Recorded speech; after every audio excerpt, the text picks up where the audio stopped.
Dneska se podíváme na docela dost starý případ z území České republiky a podíváme se na Františka Lukšíka. Budeme se pohybovat někdy okolo roku 1926. Ještě předtím, než video začne, tak naběhněte na můj Instagram, já vám to všechno do bio, nebo vám to sem napíšu. A ještě se chci omluvit, pokud uslyšíte nějaký divný zvuky, ale dole máme papouška, který nezavře zobák a ještě nám hraje telka.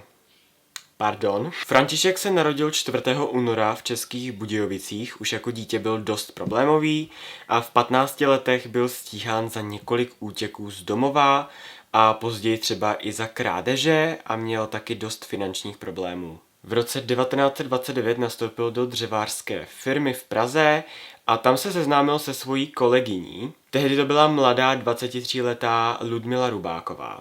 Ludmila pocházela ze Slovenska, ze Suchohradu, to je taková malá obec, kousek od Bratislavy a pak se přestěhovala do Prahy. Když František poprvé potkal Ludmilu, tak Ludmila už tam 2 roky pracovala. Ona teda byla na pozici účetní a pokladní a mezi zaměstnancama tam byla jako takový favorit, protože byla dost pracovitá, byla milá, byla přátelská, ale co se týče mužů, tak byla velmi opatrná a jen tak si někoho prostě nepustila k tělu. Ludmila žila v podnájmu u manželů Šístkových a jednou se nevrátila domů z práce, konkrétně to bylo k večeru 9. listopadu roku 1929. To, že se Ludmila nevrátila domů, není úplně v pořádku, protože Ludmila se vždycky vracela domů včas a ne, že by byla jako nějaký puberťák, co by měl nějakou večerku, ale zkrátka se po práci vždycky vracela včas a kdyby se zdržela, tak by to pravděpodobně manželům zavolala, aby oni neměli strach nebo něco takového, protože s nima měla docela dost dobrý vztah. A manželé Šístkovi ji brali jako vlastní rodinu, protože si dost rozuměli a jak jsem řekl, Ludmila byla velmi přátelská. Takže prostě manželé o ní měli strach, protože to nebylo normální, nikdo se jim neozval a věděli, že se něco prostě muselo stát. Následující den ráno se pan Šístka rozhodl, že se půjde podívat k Ludmile do práce, aby zjistili, jestli se fakt teda něco nestalo. A cesta od nich k Ludmile do práce vedla přes Vltavu, nebo vedla podél Vltavy. A pro pana Šístka nebyla úplně úžasná zpráva, nebo nebyl úplně krásný pohled, když viděl, že policisté u vody vyšetřují a tahají z vody určité věci. Konkrétně šlo o šaty, tašku a účetní knihu. Panu Šístkovi bylo okamžitě jasné, že se jedná o Ludmilu a společně s policií jeli teda do práce a když přišli do kanceláře Ludmily, tak je tam čekalo velmi, ale opravdu velmi nemilé překvapení. Celá kancelář byla postříkaná krví. Krev byla na stěnách, na zemi, na věcech. Jako nepředstavujte si to jako nějaký jatka, jo, ale prostě byly tam cákance krve. Taky se zjistilo, že zmizely peníze z pokladny, a zmizel i plášť, který vždycky visel na věšáku v té kanceláři. Teď bylo hlavní zjistit, co se stalo.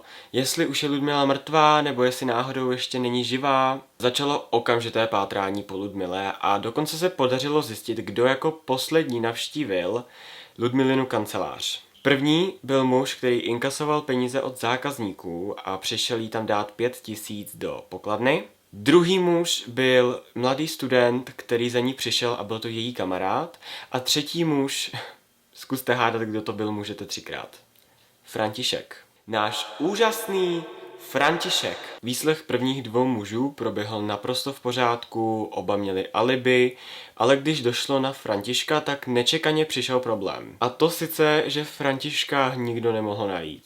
U něj doma paní domácí vůbec nevěděla, kde je František, ale řekla, že si jí chlubil s kabátem, který měl údajně dostat od své milenky. Když si o Františkovi zjišťovali informace, tak se dopátrali i k tomu, kolik trestných činů má za sebou, například ty krádeže, který jsem zmínil, nebo třeba ty útěky z domova. Tady už všem začalo být víc než jasný, že ten, kdo bude mít na svědomí Ludmilu, je nejspíš František. Františka se jim podařilo najít v jedné restauraci, nebo teda spíš asi jako hospodě, protože bylo okolo půlnoci, a okamžitě podstoupil výslech. Já bych čekal, že se sesype a bude se pokoušet se z toho dostat, ale on se ke všemu naprosto chladně a naprosto v klidu přiznal.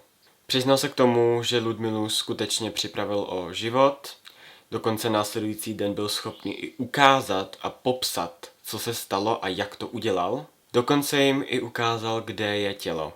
Zavedl je na železniční most, který logicky vede nad Vltavou, kde měl to tělo do té Vltavy hodit a skutečně 50 metrů od toho mostu bylo tělo nalezeno. Okolo krku měla provaz, měla zacpanou pusu a byla zabalená v tom plášti, který chyběl na tom věšáku. Já se vám tady pokusím mírně říct, jak to probíhalo. František měl počkat, až všichni odejdou z práce a potom měl jít za Ludmilou do kanceláře, která už tou dobou byla zamčená, ale Ludmila vůbec neměla problém ho tam vpustit, je to její kolega, a v tu chvilku měl napadnout Ludmilu kladivem.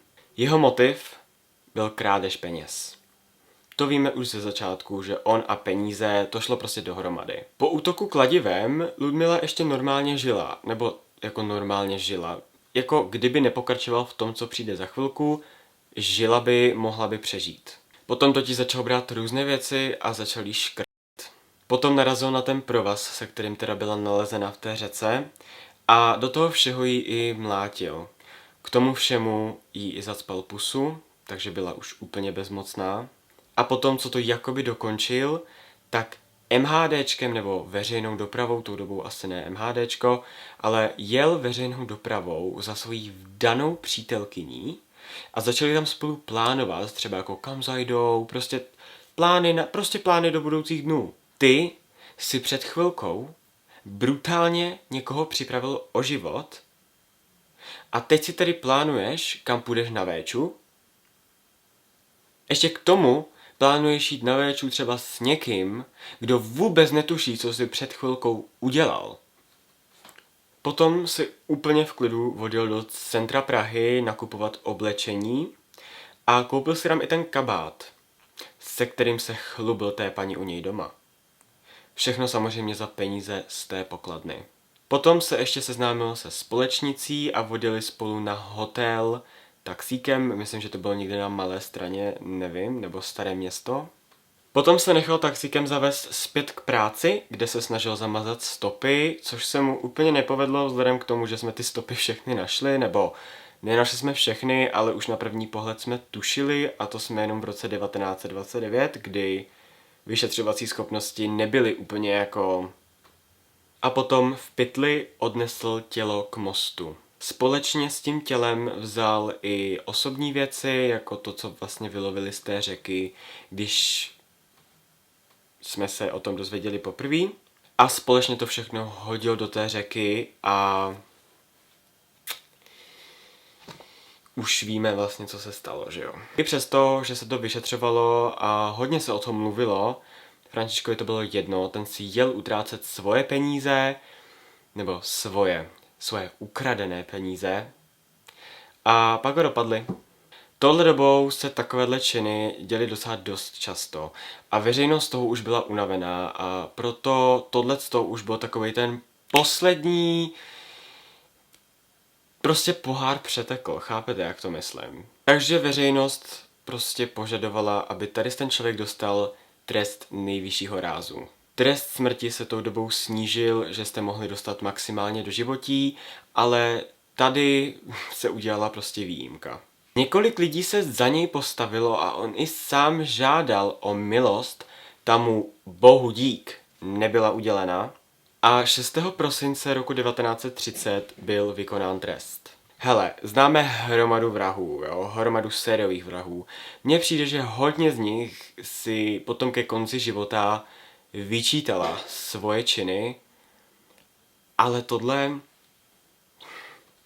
Já teda doufám, že se vám video líbilo, pokud jo, tak mi tady můžete zanechat like a odběr, mě to moc pomůže. Naběhněte na můj Instagram a uvidíme se u dalšího videa.